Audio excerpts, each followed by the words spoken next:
Hey everyone, it's Melissa with the M Word. If you're new here, I'm a homeschooling mom of 3 kiddos, and I have a 8-year-old, a 4-year-old, and a 2-year-old. My kids will be doing 3rd grade preschool, pre-K, and a modified preschool. Today is a collaboration with Shauna from Making Everyday Magic, and we are going to be doing organizing and setting up our homeschool space. So I recently just went through and organized everything. So what I'm going to do is I'm going to turn you around and show you what I've done. So if you give me 1 second here, I will show you how I organize everything.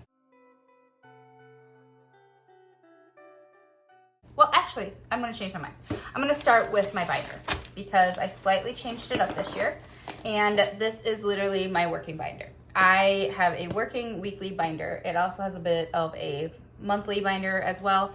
My binder is, this year it has all the stickers that the kids need for their curriculums, anything that came with the curriculum sticker-wise. Otherwise, I also buy stickers in bulk. It has our weekly folders. I put them in here this year, and I just go through them as I need them. It has our progress charts in here for anything we need progress charts. I also stuck in the achievement certificates at the end here, and then anything I didn't have a good spot for, I put in here as well. So like the lesson reviews for All About Spelling. These are in here as well. I printed them from each lesson, and I stuck them in each page protector of their own. I do get page protectors from Amazon in bulk. I can link them below if you're interested in those. And then we have handwriting from The Good and the Beautiful. I have that in here. I have the answer keys to a few different books in here because I rip the pages out and put them in my binders weekly. So it's easy grading for me. If I need the answer keys for certain things, I stick them in here as well.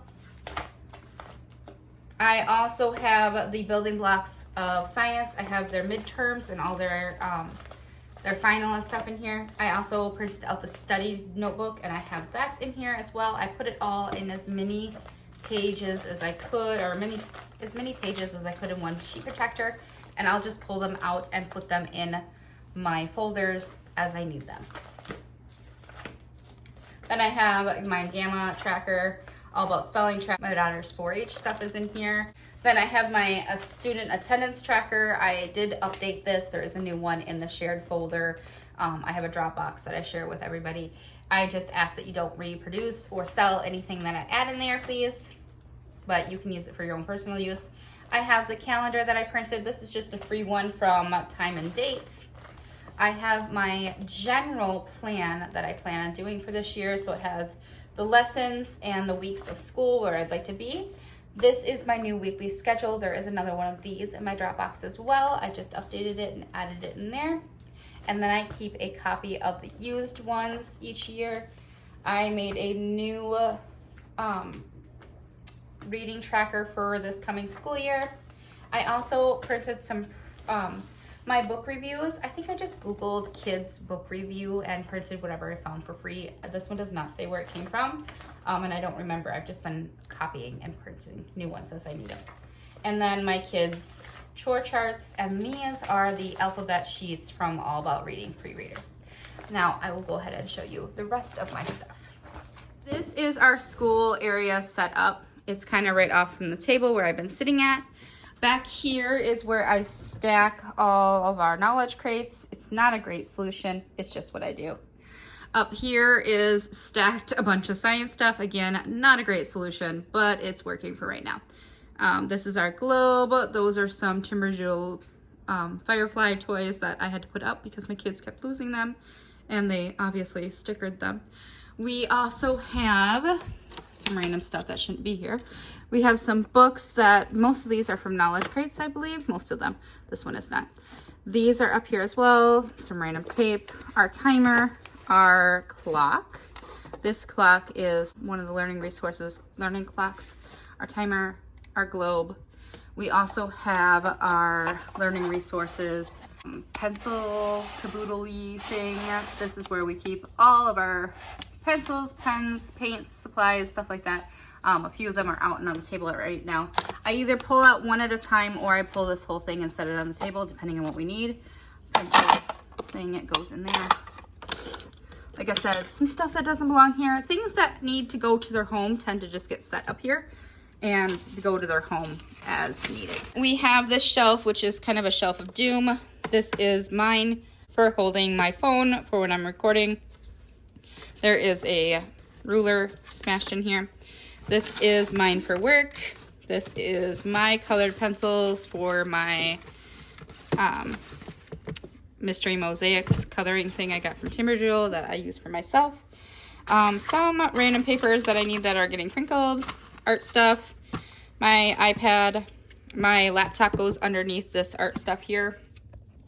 On the second shelf down here, I keep this little caboodle. This comes out and goes on the table when we do school. It has anything we need for school for all three of my kids.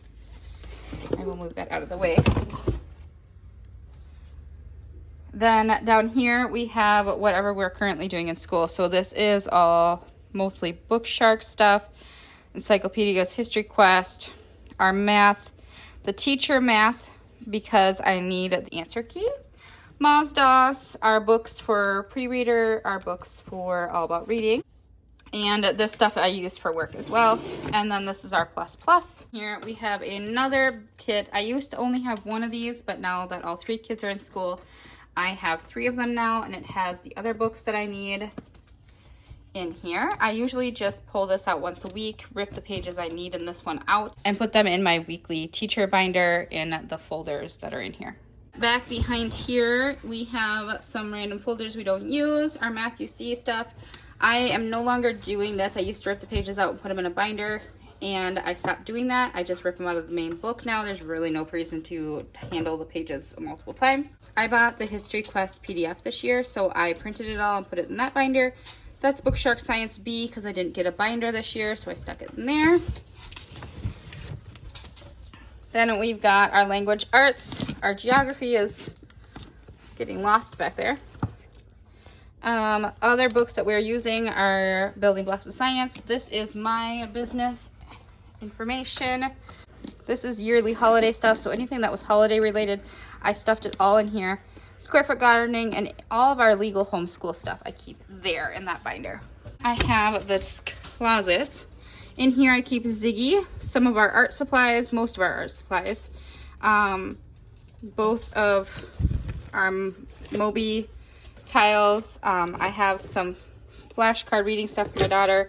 I keep just a few of the Matthew C tiles in an old baby wipe container that works really well for us. Then down here I have our 4th of July unit. I have the 100 blocks, colored pencils. These history cartoons are from History by Mail. I have all of the extra glue and erasers that I bought. I have a hole punch deck here, a page cutter thing. This little thing has like these tiny zip bags that have the hole punchies in them. This whole thing here, a neighbor had set it out and said anybody who wanted it could come get it. So this is a thrifted item here. I keep our paints back here. I keep our math wrap-ups here. This is a random sponge, paper clips, or whatever you call those things. These are the things to our headphones. These are some decorations. These are some banners that I keep for random things for our chalkboard.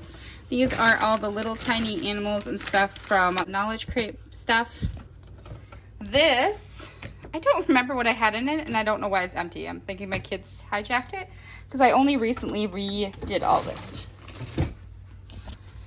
And then down here, I have my laminator, all my page protectors, and my lamination pouches. And then I keep anything that didn't fit somewhere. So like this 9/11 thing didn't fit somewhere. And I've just got some more pages. I keep all my old Timberdoodle catalogs. So that is all in there.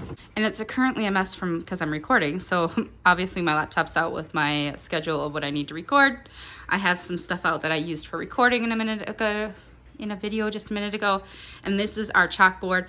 I painted the outside. It's a thrifted chalkboard. We got it for free. And then I put Velcro pieces on it and put anything up that I want to keep up. And then those are my daughter's dollar bucks. And those are the ones that are not earned yet.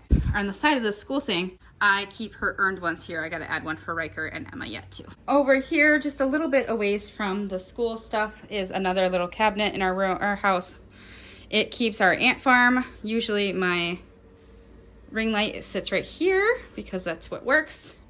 And then this is where we keep most of our books and our games. So anything, some overflow games are over here, the dog food dish, some coloring pages, our next math, some things that we're not quite using yet, some games, all of our books, and then more books, more books. There's more books in there. There's more games there. And then there's more games in here, and more games in here, and more games in here. So that is all of our school stuff. As you can see, all of our school stuff is here in our living room. Our dining room table is kind of in our living room as well. And you can totally homeschool in a small space. It works out really well. I have 3 kiddos. We have tons of stuff. I do put anything that we are not currently using that I plan on saving for, like that I have for Callie that I plan on saving for Riker or Emma. I keep that stuff in the basement so I can circle back to it if I need it. But anything that we're going to be using real soon, I keep in that bookshelf. Anything we're currently using, I keep in that thrifted TV stand thing that we have. And it works for us. It's not perfect, it's not beautiful, but it works. So I hope that helps, gives you some ideas on how to organize and set up a homeschool space. I really appreciate Shauna for hosting this collaboration. Don't forget to check out the collaboration playlist. I will have it linked below, as well as Shauna's channel. And if you haven't already, please go ahead and like and subscribe. I would really appreciate it. And if you have any questions, please leave them in the comments below, and I will talk to you guys next time.